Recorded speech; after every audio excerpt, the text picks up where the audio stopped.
What's up, everybody? Apple just dropped their newest iPhones and you know we gotta talk about them. That's right, we're diving deep into the iPhone 15 and the iPhone 16. Now I know what you're thinking, which one should I even consider? Don't worry, we're gonna break down everything, the good, the bad, and the wait. Is that even worth it? So you can figure out which iPhone is your perfect match. We'll compare specs, cameras, design, and of course the price. By the end of this video, you'll know exactly which iPhone deserves a spot in your pocket, so stick around. Alright, first up, the iPhone 15. Let's talk about why this phone still holds its own. Battery life is always a big one, and Apple's really stepped it up here. We're talking about some serious improvements, easily getting you through a full day, maybe even two, depending on how much you're using it. The camera system got a nice upgrade too. Expect sharper images, better low-light performance, and maybe even some new features to play around with. Remember those portrait mode shots you love? Yeah, they're even better now. Design-wise, think refinements. Apple's not reinventing the wheel here, but they've made some subtle tweaks to the design. Maybe it's slimmer bezels, a new color option, or even just a more comfortable feel in hand. Little things that make a big difference. Don't forget, this phone isn't going to be the newest kid on the block for long, so you might even be able to snag a bit of a discount. If you're budget conscious, that's definitely something to consider. Okay, time to address the elephant in the room. When you're comparing it to the latest and greatest, the iPhone 15 does have a couple of areas where it falls a little short. The biggest one? Some of those cutting-edge features you might find on the iPhone 16, like that super high refresh rate display or the newest processor, they might not be present here. You might also notice a slight difference in overall performance. It's not going to be a deal breaker for most people, but if you're the type who needs the absolute fastest phone out there, you might want to think twice. Essentially, if you're someone who needs to be on the bleeding edge of tech, or you're planning to hold on to your phone for a long time, the 15 might not be the best bet for you. It's still a fantastic phone, just lacking a bit of that future-proofing.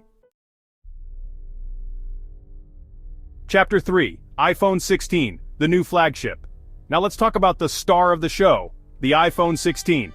This is where Apple really flexes their tech muscles, packing in all the latest and greatest features. Think of it like this. Remember those features I said the iPhone 15 might be missing? Yeah, the iPhone 16 has all of them, and then some.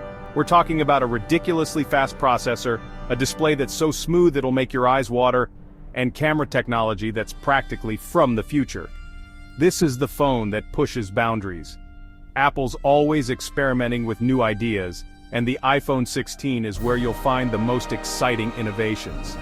Whether it's a completely redesigned camera system or a brand new feature that changes the way you use your phone, the iPhone 16 is all about pushing the limits. In a nutshell, if you want the best of the best, the phone that everyone's going to be talking about, the iPhone 16 is the one to beat. Chapter 4, iPhone 16, the price of innovation. But of course, all that cutting-edge tech comes at a price. Literally, the iPhone 16 is going to be the most expensive iPhone yet. So you really gotta ask yourself, are those new features worth the premium price tag? Another thing to keep in mind is that with any new generation of technology, there's always a chance of early adopter issues. We're talking about software bugs, weird glitches, things like that. Apple's usually pretty good about ironing these out quickly, but it's something to be aware of. Then there's the inevitable accessory hunt. Because the design is so new, you might have to wait a little bit for your favorite case makers to catch up. Not a deal breaker, but definitely something to think about. At the end of the day, the 16 is a statement phone. It's the one to get if you want to be on the cutting edge of tech and money isn't a concern. However, if you're more budget-minded, the 15 is still an incredibly capable device. The verdict.